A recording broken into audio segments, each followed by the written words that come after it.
ये वो सवाल था जिससे ब्रिटिश पार्लियामेंट जूझ रही थी। एक कंपनी जो बस मसाले और कपड़ा खरीदने आई, अब एक बहुत बड़े हिस्से पर राज कर रही थी। जाहिर है, इस बेहिसाब ताकत को कंट्रोल करना जरूरी हो गया था। तो हमारे इस सफर में हम 5 बड़े पड़ावों से गुजरेंगे। हम शुरू करेंगे वहां से जब कंपनी के शासन पर लगाम कसने की पहली कोशिश हुई। फिर देखेंगे कि कैसे 1857 के गदर के बाद सत्ता सीधे ब्रिटिश क्राउन के हाथ में आ गई। उसके बाद हम देखेंगे कि कैसे धीरे धीरे भारतीयों की आवाज भी इस सिस्टम में शामिल होने लगी, और फिर स्वशासन के कुछ एक्सपेरिमेंट्स हुए, और आखिर में हम इस कहानी को आज़ादी और बंटवारे पर आकर ख़त्म करेंगे। तो चलिए कहानी में थोड़ा और गहरा उतरते हैं। बात है 18वीं सदी के बीच की। ईस्ट इंडिया कंपनी की ताकत, भाई वो तो बेरोक टोक बढ़ती ही जा रही थी।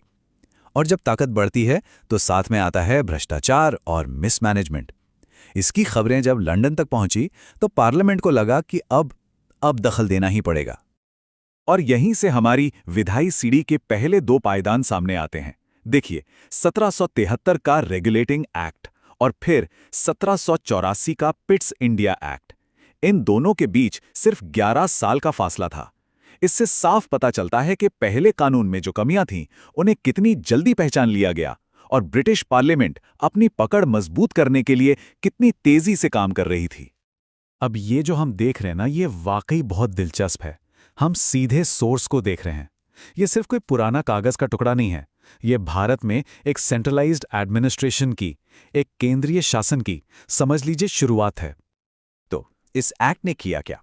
देखिए, सबसे बड़ी बात यह थी कि इसने पहली बार कंपनी के जो बिखरे हुए इलाके थे, उन्हें एक अथॉरिटी के नीचे लाने की कोशिश की।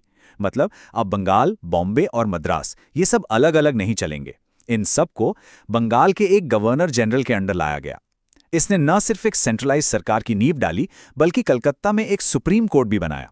मतलब ब्रिटिश लीगल सिस्टम को भारत में लाने का यह पहला बड़ा कदम था। लेकिन पहली कोशिश अक्सर पूरी तरह कामयाब नहीं होती।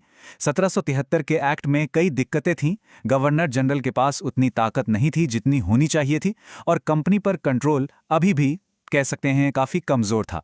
बस यहीं से अगले बड़े कानून